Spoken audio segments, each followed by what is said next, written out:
Hello everyone and welcome to another video. So today I want to have a quick discussion on this guy. This is a Swiffer Wet Jet that we use around the house. It works pretty well. Although the only thing that we're not super happy about with this is that these things use these kind of proprietary canisters of cleaning fluid. And the thing that makes this difficult is that they have engineered it so that you as a consumer cannot actually open this bottle and refill it. So I don't know, I'm just not a big fan of that. In this day and age, I feel like you should be able to do that yourself, and especially if you're trying to save these bottles from going to the landfill.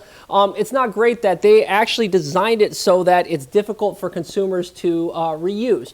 So the reason it's difficult is this cap up here, you cannot actually unscrew it. It is on and it's placed on at the factory. We're gonna see why that happens, but I wanted to show you today how you can actually replace this and get this cap off as a consumer. So it's actually a surprisingly simple solution. So to do that, all you got to do is get yourself a pot of boiling water. So I've got yeah, it's boiling now. So let's take this, and all you have to do is submerge this cap in the boiling water for about 60 seconds. So I'm going to dump that in there right now, okay? And we're going to let this sit, and we'll come back in about a minute, and I'll take some next steps.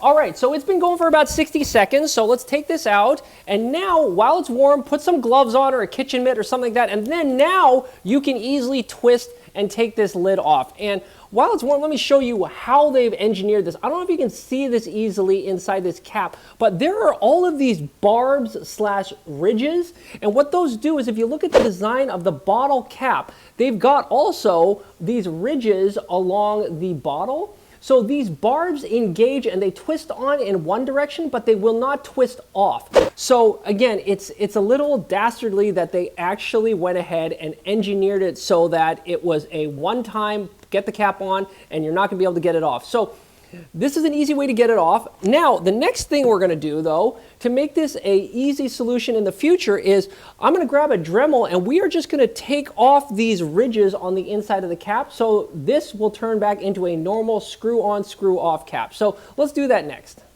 All right, so here we are. All we're gonna have to do is, I think you can see it, right? All of these barbs and these ridges around the inside of the cap, we're just gonna go ahead and take a Dremel and basically just grind all those off. So again, we're gonna just be a little bit careful. We don't need to take anything else off than just the ridges. So let's just flip this guy on and do a little bit of work.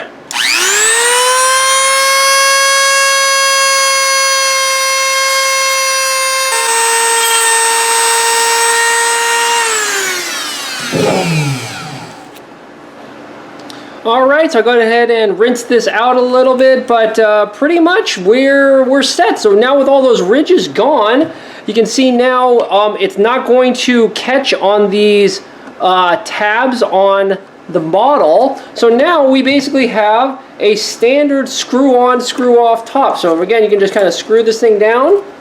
There you go, it's all fine. And now I can just go ahead and unscrew this, no problem, and refill. So there you have it. Super easy way to go about and get around the Swiffer engineered handicap. So hope that helps. I just want to keep this a short video. Just again, this is a quick way so that you as a consumer can now go ahead and unscrew and refill your own Swiffer Wet Jet bottles and refill this now with whatever cleaning product you want, and you're off to the races, and you don't have to buy any new bottles, and more importantly, you're not sending old bottles just to the landfill for no particular reason. So this is perfectly good. We can continue using it, and anyway, I hope that helped. Thanks, talk to you later, bye.